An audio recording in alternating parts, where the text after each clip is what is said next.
There are 3 bolts to fit here also, and these are just lubricated with engine oil and placed in with 10 Newton meters of torque on each. So I'm just going to get a little bit of engine oil for that.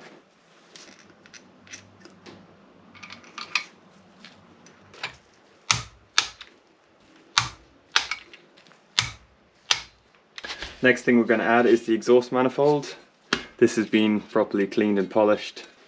Brand new OEM gasket. Well worth doing when you've taken this off. It's also got brand new exhaust manifold bolts. There's long bolts and there's short bolts. So for this we're using Loctite 242 or 243, basically just blue Loctite. So I'm just placing the gasket. I'm just going to place the gasket onto the exhaust manifold, and I'm going to place the manifold on. Place using the alignment pins to fit it into place. And I'm going to just take one of these bolts and begin to screw it in just to hold it in place.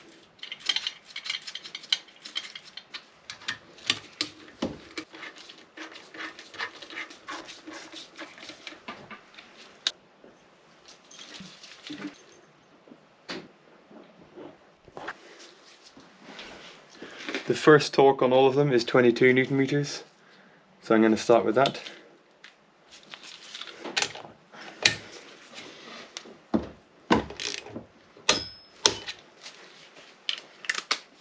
The second round of torque is 35. I'm going to do alternating, so like a zigzag for these.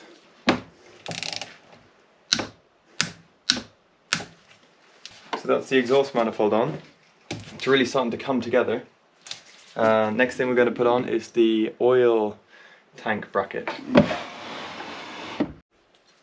So now we're going to install the oil tank bracket. It goes on with the long side on the exhaust, on the opposite side to the exhaust, on the intake side. So it's at 45 degrees. These 2 bolts we're not replacing because they're perfect. These use Loctite 572 into the threads, and they have a few different torque values, so we'll start by just putting them in place and then torquing them.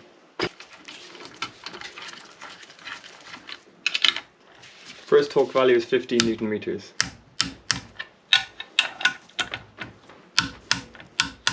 The second torque value is 39.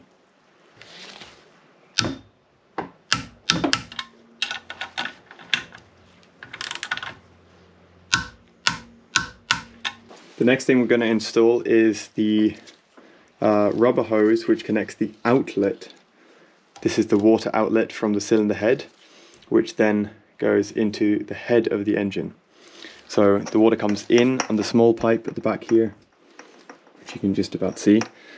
It flows around the cylinders, and then it comes out of this one, and it flows into the exhaust manifold, which will then flow around the inside the cooling jets of the head of the engine.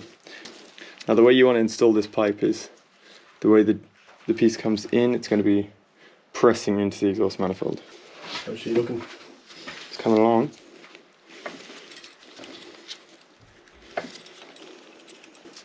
Now my philosophy or methodology of putting clamps on is you always want to be able to access them when it's in the ski if you wanted to change them. So I'm having the Jubilee facing up, where I would be able to fit it if I couldn't access it from the side and it was already in the hull of the ski.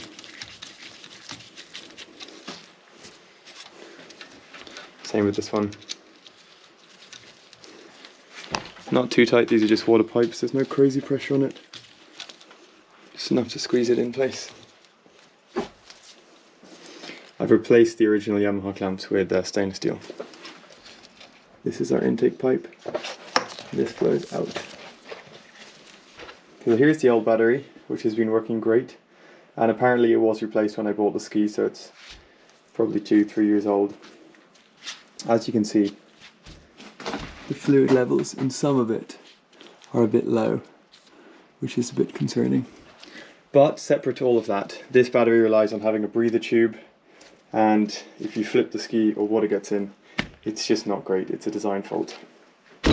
So I have bought a sealed battery. These batteries have no breather tubes, and you can flip them over. They're totally watertight and completely sealed and safe. This battery is slightly smaller.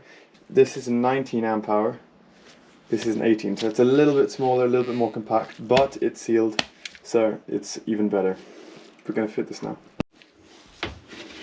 First thing to do is just fit our base rubber. And I'm going to put our battery straps on now.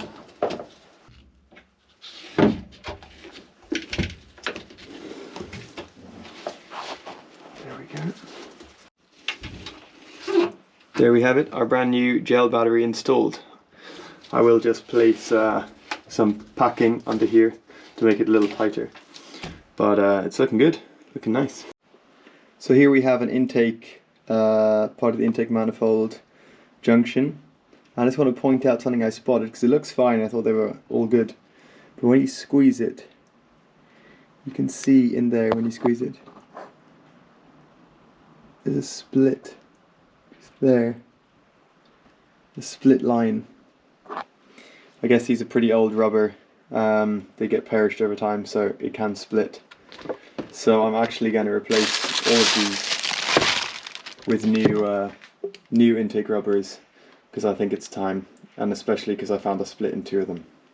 So just watch out for that. If you're doing an inspection in a ski, you can inspect and look for an internal split. You can just see it by squeezing it. Having a look all the way around the inside. Some of them are good, some of them are bad. Yeah, it was a surprise. We're now going to be placing the exhaust onto the intake side of the engine. This is the extended exhaust tube. Just before we get started, there are 2 different lengths of bolts. 3 of them, here, here and here, are shorter. This has a longer thread, and that goes on here next to the oil filter. For these we'll be using Loctite 242 or 243 blue Loctite. I'm applying the Loctite to the threads because it's cleaner in this case.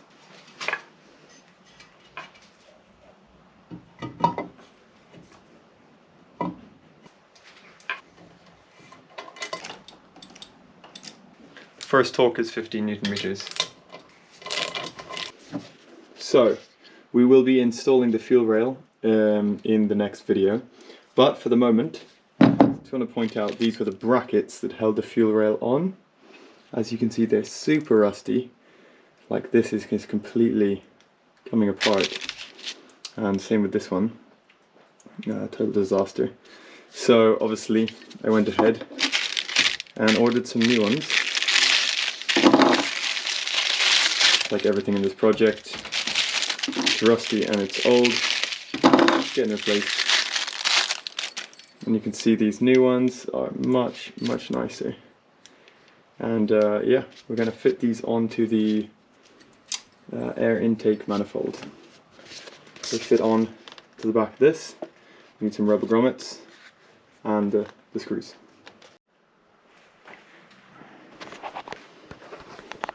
So what I've done is I've just mounted 2 rubbers on provisionally. These are the old rubbers, and I'm doing what's called dry fitting. So I'm just experimenting how this is going to go together when I put it back in the ski, in the hull itself, and I'm just preparing the brackets.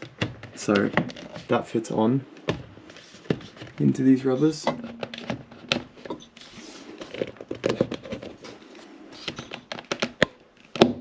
Like that. And now we're just going to fit the brackets here, and then I'm going to remove it again with the brackets attached, so later when I assemble this it'll be easy to put on.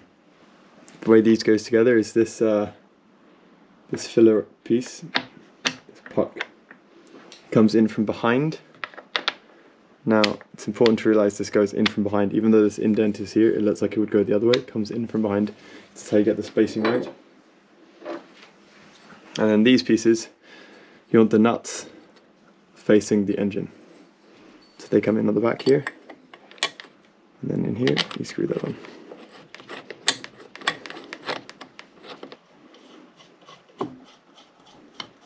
So for this we're using Loctite 243.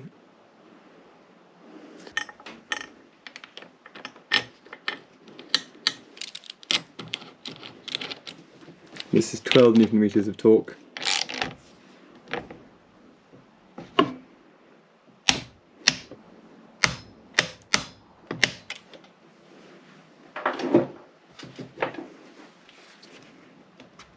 Now we can remove our airbox and we have our brackets in place ready for this to be installed later on.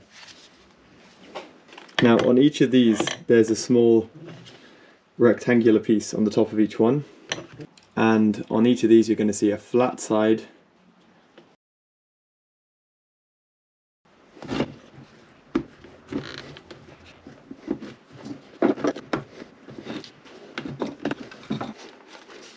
Now to give you an idea of the clamps that I took off, as you can see they're just totally rusted. Complete shit. Yamaha claims these are stainless, but who knows how long they'll stay looking like that. So I'm gonna replace them. Got new clamps. I've been putting this clamp replacement off since I bought the ski because these are so expensive. I think these are £35 British pounds per clamp, which is just a complete rip-off. But you can't use Jubilee clamps because they're a special width and they slot into these sectors, these little segments on the rubber itself. So Yamaha has definitely created a way to make a lot of money aftermarket with these, but here we go, we got them.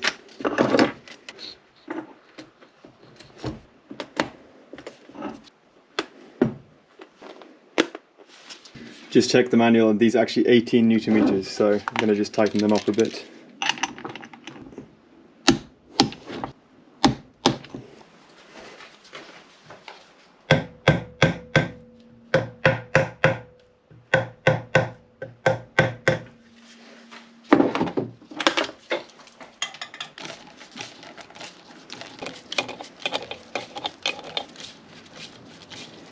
So our clamps are now in place, and just because you saw just how rusty these things are going to get, potentially, it means they'll be rinsed with water a lot. So I'm going to add some waterproof Lycol grease just to this fitting, all of them.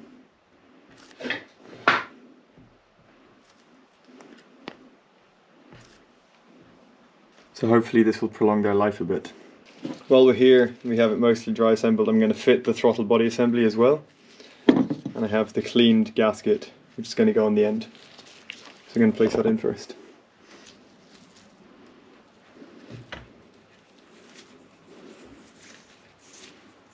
So I've put the rubber bushing in, and now we're just going to fit this in.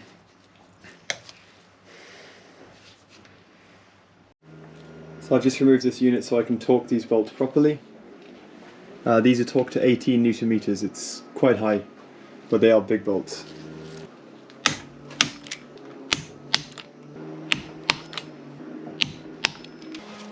Now we're just going to fit the outer rubber cover, which joins here.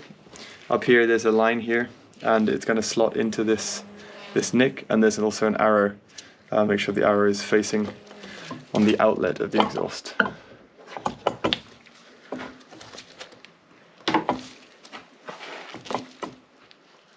When it's in place, you're going to feel it slot in. And it kind of goes into a groove, so once it's on, it's not going to move. I'm just going to fit the clamp on. I'm using the old clamp because it's good. And just tighten it up. Now we're just going to refit the exhaust sensor. It slots in here. Same thing as the last one. I'm just going to put some marine grease on it to keep it sealed.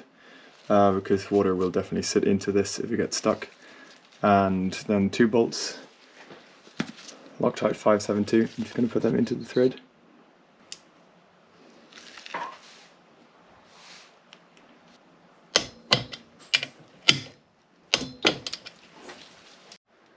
This is the old rubber joint which joins the exhaust manifold 90-degree angle to the other exhaust pipe, and this goes inside. So this is your first wall of defense between the water cooling and the exhaust pipe. So if this leaks, there's a very high chance water is going to get into the engine block. So I decided, obviously because of that risk, it's definitely worth replacing this for a bit of new rubber. The old rubber is a bit still good, but it's a bit old. It's a bit battered, so we have a new joint to go in there. A nice shiny new one made in Japan. That's what we like to see. So this is going to be going on here. Okay, so I've fitted that on. It goes all the way against the flange tight, and I'm lining up these stoppers, these quarter pieces, with the supports on the inside so the water will flow in between easier. Now we're going to place these on. Now these are tightened to 3.4 Newton meters. So I'm going to tighten just the one on this side, and then I'm going to leave this, but we'll tighten it a little bit so it's a bit not so loose. So this was the old water inlet pipe which fits into the head of the engine, and it slots in. It got super jammed, and I stupidly tried to tap it out, which broke this small piece off. I then had to clamp it with the vice grips and twist it out with a lot of WD-40 and force, and there was a lot of corrosion around here. So I decided after these extensive efforts, instead of trying to weld this back on, which is an option, braze I guess, I'm taking all of these small parts and replacing them with new ones. We've come this far, there's no point skimping out at the end of the project. So this arrived from Japan. It took quite a few weeks to get. Very excited to install this. The manual recommends using water resistant grease for this section.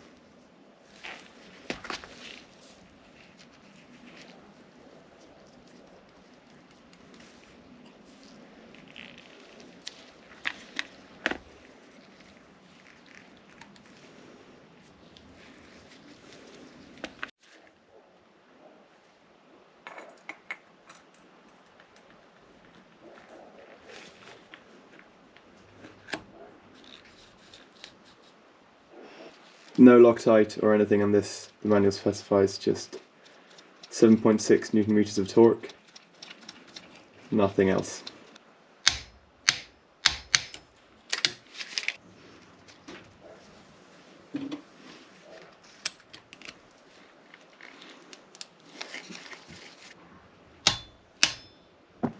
Although I fitted this exhaust piece earlier, it was just a dry fit to get some other components on it. But what we're doing now is I'm dry fitting this section, and I'm going to fit the rubbers together, and then I'm going to remove the piece together because that's going to be installed later when the engine is in the ski. So what I'm doing now is I've just screwed 2 bolts in here, and I'm just going to fit the rubber pieces together and bolt them in place so they're perfectly aligned for later on.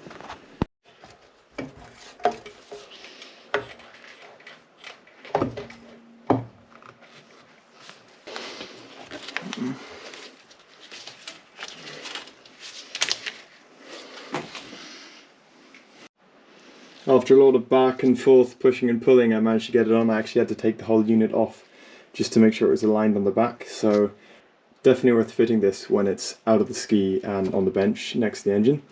Now I'm just going to tighten these to 3.7 Newton meters as per the others.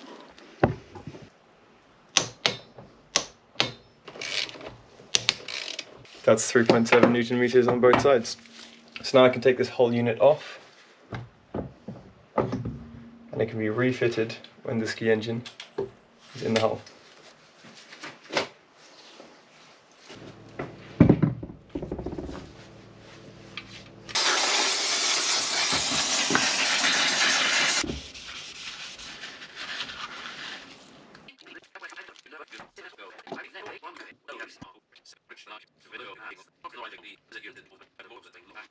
Now we're going to fit the oil tank. What I've done is I've prepared these junctions, and we're just going to put them in. Make sure they're slotted in. I'm going to slot on to both sides, and I've wet them with oil. The next thing is that it's going to mount on these 2 brackets, so make sure these are torqued down, and then we're going to fit bolts in here, here, here, here, and here. 1, 2, 3, 4, 5. 5 bolts, 2 nuts.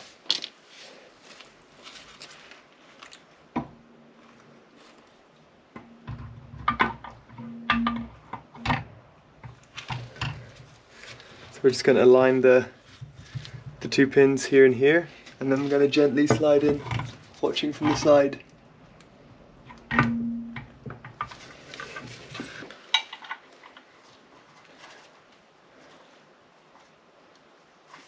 Just going to screw the nuts on a tiny bit.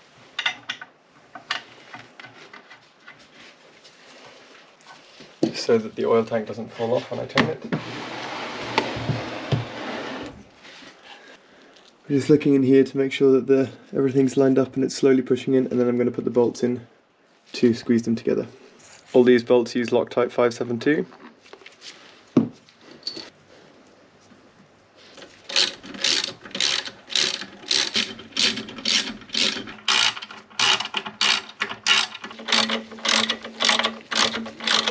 These are then torqued to 39 Newton meters.